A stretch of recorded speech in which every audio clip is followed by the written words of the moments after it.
of the major problem in the industry was that banks and NBFC did not understand the technology part that comes along with the electric vehicle segment.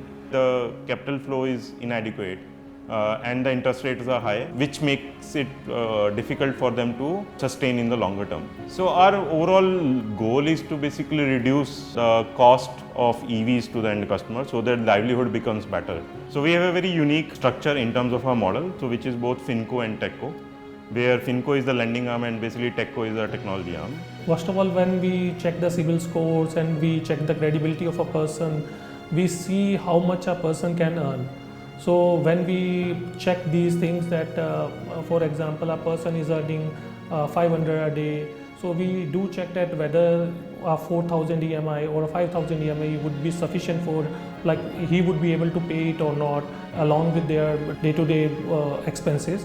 So we try to fetch that, and according to that we make all the EMI plans, and that way it is a win-win situation for both customers and us. So we design our model such that we keep into picture that we are working in tier 2, tier 3 cities. One of the major factors in tier 2, tier 3 cities is that one, the customer is a local resident of these cities. They have their own houses, majority of them. That even if they don't have a credit score, that gives us the confidence in terms of credit engine as a factor that helps us give them the loans. Second, we also design our products in terms of capacity required for these tier 2, tier 3 cities. The amount of distance traveled is lesser compared to tier 1 cities. So they need lower capacity vehicles, which eventually reduces their overall cost of the vehicles and also the EMI that they pay on monthly basis. The pro of EV vehicle is you can basically control the vehicle because you have an IoT enabled battery installed into the vehicle. So if it's almost like a mobile recharge. Similarly, as a vehicle, electric vehicle, if you don't pay your EMI, your vehicle stops working.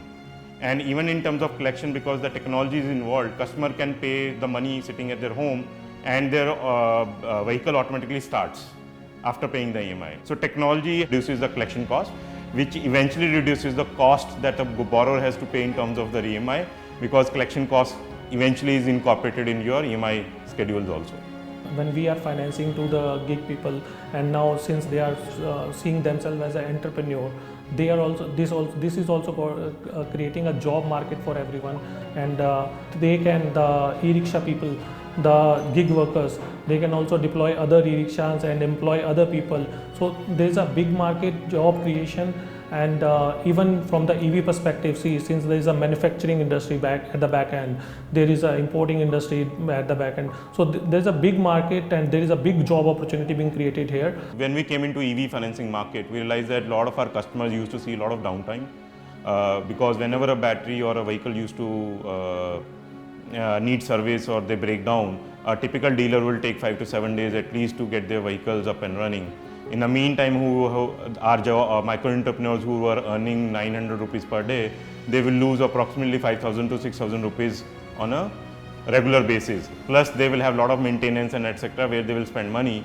So with the advent of HeyEV, all these micro entrepreneurs were able to get their vehicles up and running within 2 hours, so that they never have to see downtime, which eventually impacts their take-home salary. So Upaya's ClimaFii program basically gives us credibility, first of all. It recognizes us as a player who is making an impact on the ground.